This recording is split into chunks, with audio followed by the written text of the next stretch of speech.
Hello everyone and welcome back to my channel, Edmond Mendaros, and for today's quick tutorial, and I'm going to show you guys on how to resolve if you're having issues with microphone or camera access being denied and clip jump on your Windows 10 or Windows 11 computer.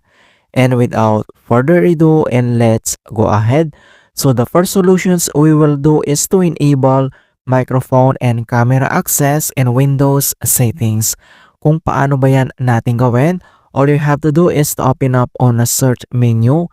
And dito sa search for app, so type mo lang dito yung settings. And then, i-click mo lang dito yung open. And then once na-open mo na tong settings at dito lang sa left side menu, and kailangan mo lang i-select dito yung privacy and security, so click mo lang yan.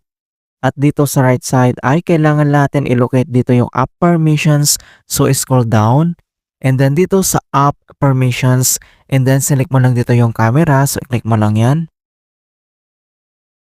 And dito sa kanyang camera access, so kailangan natin itong i-turn on. So dito sa right side, makikita mo dito yung kanyang button, so i-turn on mo lang yan.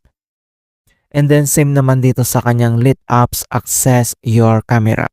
So once na turn on mo na tong camera access, and the next step, so same dito sa app permissions, and select mo lang dito yung microphone, so click mo lang yan. And then dito sa microphone access, so same, kailangan naka-turn on dito at same dito sa let apps access yung microphone, so kailangan naka-turn on sila. Alright, so after dito sa settings and other solutions na pwede natin gawin is to close and reopen the Clip Jump app.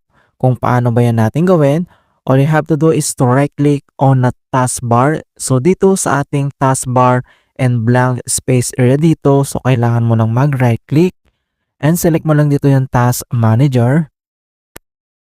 So once na-open mo na tong Task Manager at dito lang sa Processes tab, ay kailangan mo lang i-locate dito yung Clip Jump, alright?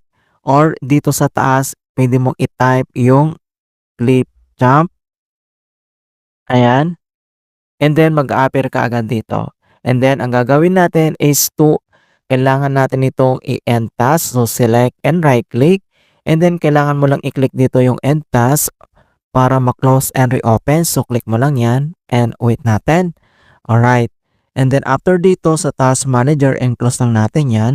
And the next solution na pwede natin gawin is to repair and reset the Clip Jump apps. Kung paano ba yan natin gawin, all you have to do is to open up again on a search menu. And dito sa search for apps, so kailangan mo lang i-type dito yung settings. And then i-click mo lang dito yung open. And next step, so dito lang sa left side menu and select mo lang dito yung apps. And then dito sa right side ay kailangan mo lang i-click dito yung installed apps. And dito sa search app, so kailangan mo lang i-type dito yung Clip Jump. Ayan. And automatic mga kaibigan na mag-a-appear kagad dito. At dito lang sa right side, kailangan mo lang i-click dito yung tatlong dot. And then select mo lang dito yung advanced option. And next step, so kailangan mo lang mag-scroll down. And then dito sa reset ay kailangan mo lang i-click dito yung repair if this app isn't working right, and then we can try to repair it. So i-click mo lang tong repair and wait natin na ma-complete yung repair process. And next step, so if this app still isn't working right, so kailangan mo lang i-click dito yung reset, and this will permanently delete the app's data on this device including your preferences and sign-in details, and i-click mo lang dito yung reset and wait natin na ma-complete yung reset process. And then after dito sa reset process, and then close lang natin tong settings at dito lang sa start menu, and kailangan mo lang mag-restart. Okay, click mo lang yan. Alright, so ganun lang po kasimple on how to fix microphone or camera access is denied and Clip Jump. And please don't forget to like this video, subscribe to my channel for more quality content. Thank you guys and see you in my next tutorial.